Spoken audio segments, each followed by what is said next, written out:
muy cortito, para que les sirva en el orden práctico. No voy a hablar de muchas cosas porque esto es como para 2 horas, pero simplemente voy a ir a lo más importante. Ustedes saben que existe el pecado mortal y el pecado venial. El pecado mortal se llama mortal porque mata el interior. ¿Por qué mata? ¿Porque lo he hecho a Dios? Se llama mortal porque mato la presencia de Dios en mi alma. El pecado venial no es matar a Dios, pero es escupirle el rostro. No lo alcanzo a matar porque no se va, porque no es tan grave el pecado como para que Él pueda... ¿Por qué se va Dios? Porque Dios no puede estar donde hay un pecado grave, no puede. Cuando es leve tampoco le cuesta mucho estar también, pero no alcanzamos nosotros a expulsar por un pecado venial, qué sé yo, un acto de impaciencia, una palabrita que se escapó, un acto de pereza chiquito, esas cositas, pero van ensuciando el rostro de Jesús, ¿no? El pecado mortal, ¿cómo ve Dios al pecado mortal? En primer lugar, cuando uno vive en pecado mortal es como un cadáver que va caminando por la calle, porque en cualquier momento muere y se condena. Es como un cadáver que camina. Y Dios ve eso. Y Dios, si Dios pudiera olfatear un alma en pecado, si la pudiera, porque Él puede más que olfatear, no necesita el olfato, pero realiza algo mayor que olfatear todavía, mucho más profundo en el orden espiritual. Pero así como nosotros no podríamos olfatear un animal podrido de 6 días, 10 días, porque acercarse a eso y querer recibir ese aroma me produce náuseas, eso es horrible, pero es la putrefacción material, es lo material. En cambio, el espíritu podrido, que no se puede podrir como se pudre lo material, pero estamos hablando cómo sería un espíritu si pudiera estar podrido, o cómo está cuando está en pecado mortal, o cómo lo olfatea Dios. Imagínense, un espíritu podrido. Si lo material, que es casi infinitamente inferior a lo espiritual, ¿cómo sería la pudrición del espíritu? Por eso que Dios le duele eso. Y además, ¿por qué le duele a Dios que una persona esté en pecado mortal? Porque en este mundo nosotros separamos el pecador del pecado. Una cosa es el pecado, otro es el pecador. Yo perdono a quien peca, trato de amar, pero rechazo el pecado que hace. No estoy de acuerdo, pero le amo. No estoy de acuerdo a que esta persona robe, pero como persona yo trato de amarle y rechazo lo que está haciendo porque no está bien. Hay que rechazar el pecado. Dios rechaza el pecado, odia el pecado. No tenemos que odiar a las personas, pero sí el pecado. ¿Qué significa odiar? Rechazar totalmente algo. Una persona no se la puede odiar por tanto, pero sí el pecado se lo rechaza totalmente. Y Dios odia el pecado, es decir, lo rechaza totalmente. Entonces, como en este mundo se puede separar pecado y pecador, y así hace Dios, perdona al pecador arrepentido y rechaza el pecado. Lo mismo hacemos nosotros, pero con la muerte, ¿qué pasa cuando se muere uno? El alma se separa del cuerpo, se produce la separación del alma y del cuerpo, y entonces el alma queda fija donde está. Si estaba en pecado mortal, quedó en pecado mortal. Si estaba en gracia, quedó en gracia. Eso no se puede cambiar más. ¿Por qué? Porque ya no se separa pecado del pecador. El pecador se hace pecado, una sola cosa. Ya no se puede distinguir más porque el pecador quedó hecho pecado y el pecado quedó hecho pecador. Entonces Dios no puede decir al que muere en pecado mortal que se hizo pecado, pasa, no lo puede separar porque es una sola cosa. No puede decirle, ven conmigo, porque Dios no puede abrazar el pecado. Dios no puede incorporar eso en su ser. Se rechazan los dos. Dios rechaza, odia el pecado y como el pecador se hizo pecado, quedó todo hecho una sola cosa.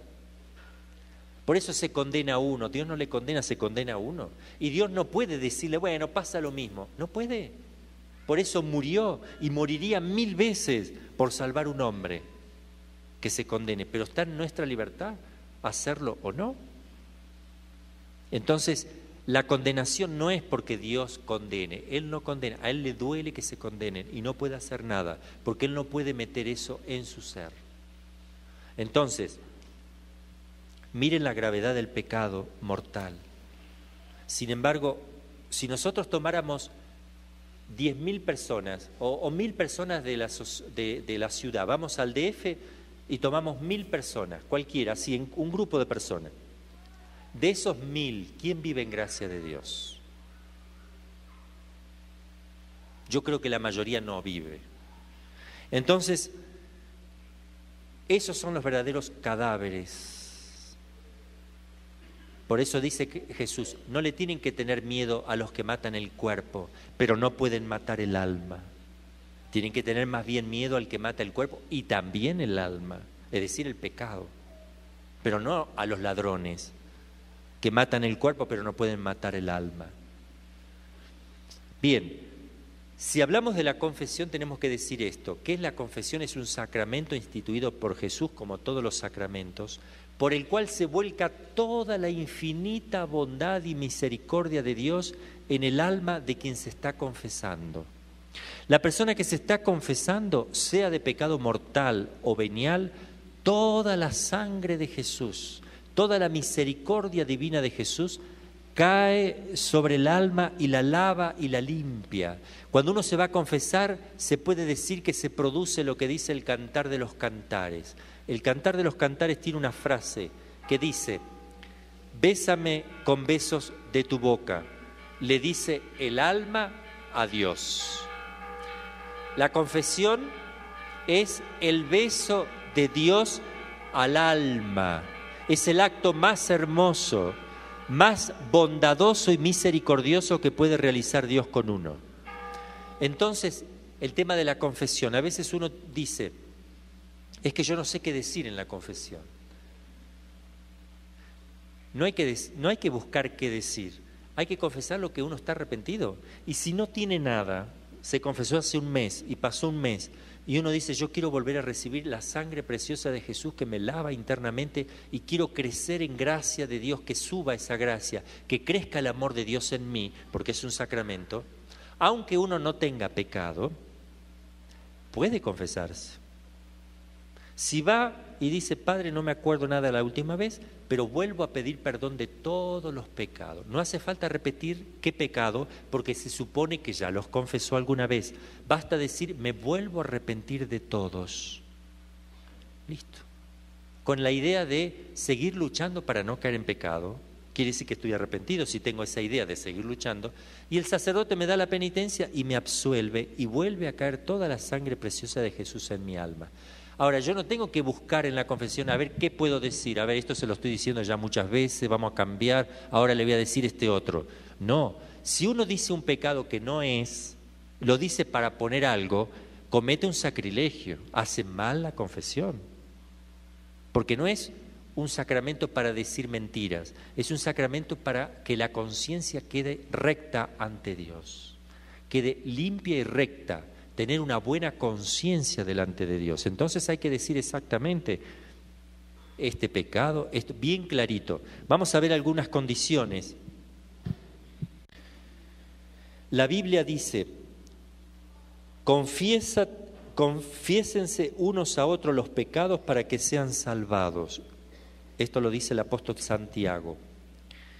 Y Jesús les dice a los apóstoles, reciban el Espíritu Santo, a quien le perdonen los pecados les serán perdonados, a quienes se los retengan les serán retenidos. Es decir, manda a los apóstoles a confesar. Y así empezaron ellos y así ellos ordenaron obispos, imponiendo las manos, ordenaron obispos y esos obispos sacerdotes, hasta el día de hoy. Es decir, que sobre mi cabeza, cuando mi obispo me puso la mano para ordenarme de sacerdote, a él también se la impusieron, y el que se la impuso a él se la impusieron también. Todos tenemos algún apóstol que ha impuesto las manos. Es decir, si yo voy para atrás voy a encontrar uno de los 12 apóstoles que puso la mano al primero, porque viene de los apóstoles esa imposición. Ahora, con la confesión, ¿qué gracias se obtienen? ¿Qué favores se obtienen? 3 gracias especiales. nos devuelve la gracia de Dios o la aumenta si ya la teníamos. Porque uno puede confesarse estando en gracia también. Para que aumente la gracia, confieso los pecados veniales o vuelvo a pedir perdón de todos mis pecados. Es decir, que me aumenta la gracia si ya estoy en gracia o me la devuelve si la perdí. Es decir, me vuelve a la amistad con Dios. ¿Qué otra cosa? Nos da fuerzas especiales para evitar el pecado. Me fortalece para no pecar. Me da fuerza. Uno por ahí dice, ¿para qué me voy a confesar si después voy a caer en lo mismo?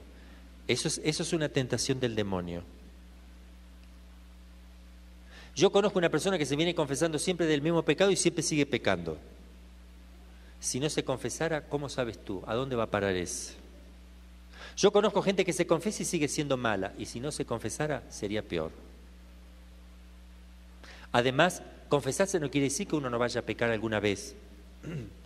Hay pecados. Está pidiendo la gracia para ayudarme a no pecar más, a que se me perdone lo que hice y a darme fuerza para luchar con más fuerza contra el pecado. Pero no es porque me voy a asegurar de que nunca más después de esto vaya a haber ni siquiera un pecado venial. Podrá haber algún otro, pero lucharé para que no lo haya. Lucharé y la lucha es lo que Dios me va a compensar y Él me ayuda a luchar. Me da la fuerza también para rechazar las tentaciones. Yo me confieso, evidente, las tentaciones van a disminuir si me confieso bien. Si yo me confieso mal, voy a pecar al otro día igual. Y eso hay que tener mucho cuidado. Ya voy a hablar del arrepentimiento.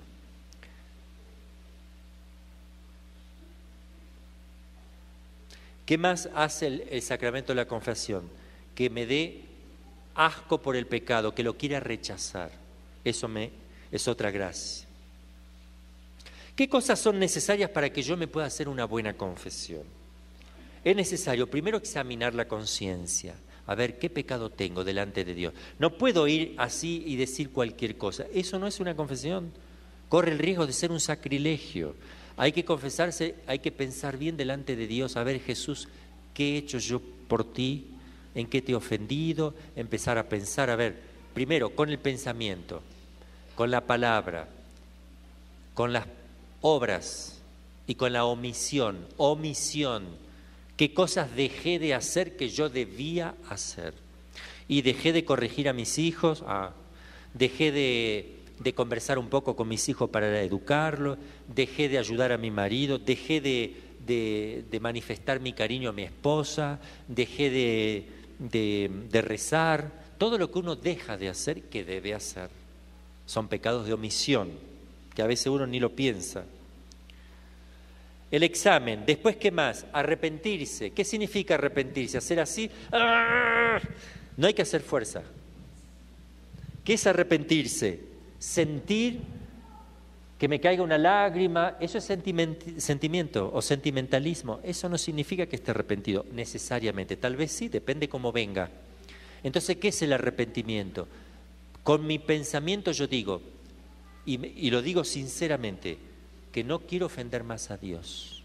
Eso es el arrepentimiento. ¿Me puede caer una lágrima o no? Puedo estar seco así, pero sinceramente lo digo y lo pienso. No quiero ofender más a Dios. Ese es el arrepentimiento.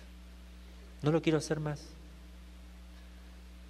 Puedo estar muy arrepentido y sin embargo no largo una lágrima. No importa la lágrima. Basta que yo tenga el firmísimo deseo de no volver a hacer más eso. Es decir, dolerme de la falta. Y el dolor no es físico ni es espiritual. Dolerse de la falta hecha significa que me pesa de haber hecho algo que ofenda a Dios. Es decir, lamento en mi corazón haber hecho algo que ofenda a Dios. Lo lamento. Y por eso propongo no hacerlo más, que es el tercer punto, propósito de enmienda. No lo quiero hacer más.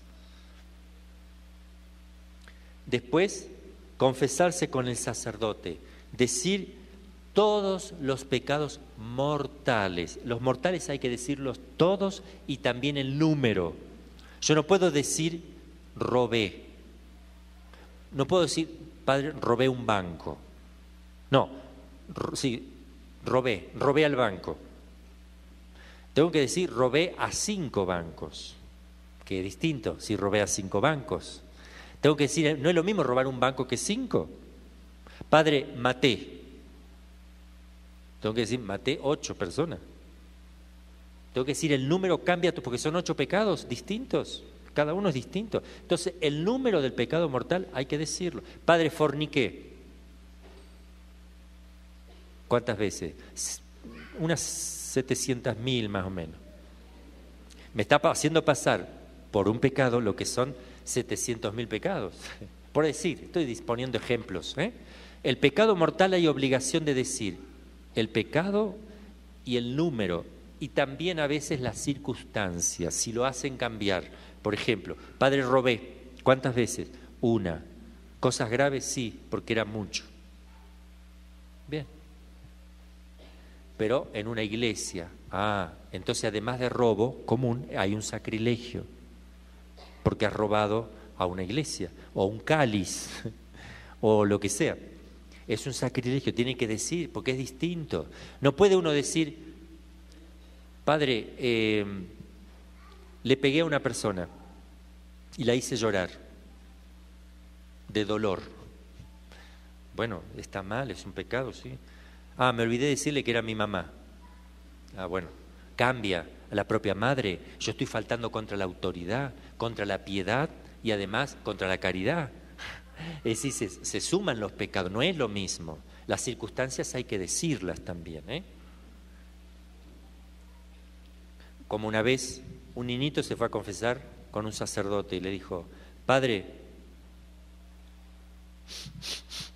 le saqué la lengua a mi hermanita. ¿Nada más? No, pero no llores, no es un pecado grave eso. Pero le saqué la lengua, pero bueno, eso no es tan grave. Bueno, ¿y qué hago con la lengua? Entonces, porque el sacerdote puede entender distinto, tienen que aclarar ciertas cosas, ¿no?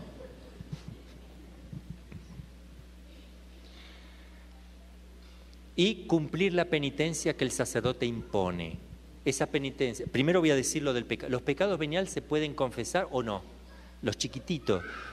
A ver, una mala palabra que se escapa, un acto de impaciencia, un montón de cositas que hay todos los días. Se borran solos.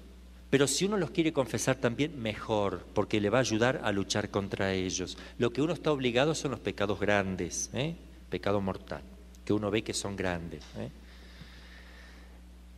Pecado mortal son los que van contra los 10 mandamientos en materia grave, algunos, porque robar un alfiler no es lo mismo que robar 1.000 pesos. Y después hay que ver a quién. Si yo le robo 100 pesos a Carlos Slim, es una cosa. Si le robo 100 pesos a una pobre señora pobre que tiene sus 5 hijitos en el suelo, que apenas están comiendo, le robo 50 pesos, es más grave eso. Entonces es un pecado gravísimo. Yo tengo que confesar, he robado lo único o lo poco que tenía una persona, 50 pesos, pero se lo robé a un pobre. No es lo mismo que decir robé 1.000 pesos a Carlos Slim. Eso no quiere decir que tengamos que salir a robarle a los que más tengan, ¿no? No me vayan a entender mal. Cumplir la penitencia que impone el confesor. Miren, la penitencia. Si yo rezo un Ave María, se me perdona en el purgatorio la pena que yo tengo que rezar, se disminuye. Si hago obras de caridad, se disminuye todo lo que tengo que pasar en el purgatorio, todas las obras buenas que yo haga. Cuando yo me confieso, el sacerdote me da una penitencia. Esa penitencia me ayuda muchísimo a purificar eso que tengo que purificar en el purgatorio, a acortar el tiempo de purgatorio. Entonces, si una Ave María vale mucho para purificar en el purgatorio y esa Ave María me la dan en la confesión vale mucho más que si yo rezara una Ave María fuera de la confesión. Cuando el sacerdote me da a rezar una Ave María en la penitencia de la confesión y yo voy a rezarla después, como esa Ave María está relacionada con ese sacramento de la penitencia, esa Ave María vale como 1.000 Ave Marías rezadas si no fuera de la confesión. Por estar dicha Por ser penitencia de la confesión vale mucho más para reparar que si no fuera penitencia de la confesión. ¿Me entienden? Rezar un rosario es muy importante para purificar los pecados. Pero si el sacerdote me dice rezar un rosario como penitencia de la confesión, ese rosario va a valer como 1000 rosarios o más si yo lo rezara sin la confesión. ¿Me entienden? Qué importante que es cumplir esa penitencia que da el sacerdote. Bien. ¿Cada cuánto hay que confesarse? Nos pide la Iglesia al menos una vez por año o cuando hay peligro de muerte, eso seguro. Pero si uno va una vez al año para cumplir lo mínimo, no se ve que tenga demasiado amor. Pareciera más bien que quiere a la Iglesia, quiere a Dios, pero no se ve tanto amor ahí. Uno trata de hacerlo un poquito más seguido, pero sepan que no pecan mortalmente si uno se confiesa una vez al año, pero se aconseja una vez al mes. Y para las personas que quieren llevar una vida espiritual mucho más intensa, más comprometida, el Código de Derecho aconseja una vez por semana. Aunque no se tenga faltas, hay que aprender a confesar también las pequeñas faltas, porque nada hay pequeño, son escupidas que uno hace a Jesús, y hay que luchar con el pecado venial. ¿Qué pasa si uno no lucha con el pecado venial? Y va a comenzar a hacer tan fácilmente pecados veniales que lo va a llevar a hacer después pecados mortales. Porque si no se cuida en lo poco, no se cuidará en lo mucho. El que no es fiel en lo poco, no es fiel en lo mucho. Cuando uno descuida pequeñas... esto es chiquitito, lo hago igual. Eso ofende mucho a Dios, porque uno lo hace consciente, sabiendo lo que está haciendo. Y eso es muy doloroso para Jesús. Aunque sea chiquitito, pero que Dios se lo puso en la cabeza, no lo hagas. Y yo lo hago igual, aunque sea chiquito. Una pequeña mentirita, no lo hagas. Yo lo hago igual, eso ofende mucho a Jesús. Si bien no es un pecado mortal, pero si yo hago eso sabiendo que le está ofendiendo a Jesús, voy a tener problemas con mi conciencia y cada vez voy a hacer las cosas sin problema, sin tener en cuenta las consecuencias. Para que haya un pecado tiene que haber conocimiento y voluntad de hacerlo, consentimiento. Conocimiento y consentimiento, es decir, voluntad de hacerlo. Pero yo tengo que conocer que es un pecado. Una persona que no sabe que faltar a misa es pecado y va cada tanto contento, por ahí falta, pero no se confiesa. Si no sabe que es pecado, no está cometiendo pecado mortal, pero hay que enseñarle. Pero no sabe, mientras no sabe no lo está cometiendo. Entonces tiene que saber que es pecado y tiene que querer hacerlo, porque uno puede saber... Sí, faltar a misa es pecado mortal. Bien, yo lo sé. Pero tiene que quererlo también, porque a lo mejor yo lo sé, pero no puedo ir a misa porque estoy cuidando a mi mamá que está enferma o a mi hermano que no tiene otro que lo cuide. Y entonces Dios me está pidiendo que me quede cuidando a mi hermano. Entonces yo sé que faltar a misa es pecado, pero no tengo voluntad. Falté, pero no es mi voluntad faltar, sino que no pude. Por un caso real, objetivo. No cualquier caso, por ejemplo, una obra de caridad, porque me obliga la caridad al prójimo, primero. No puedo decir yo, no fui a misa porque tuve que trabajar. No. Tiene que ser solo por una obra de caridad grande, nada más, que me va a justificar, o porque estoy enfermo y verdaderamente no puedo ir, o porque no hay ninguna iglesia en ninguna parte donde estoy, porque estoy en el desierto de Sahara. Se cayó el avión ahí, ¿qué va a hacer? Bueno, vamos a tener que cortar aquí para preparar la misa.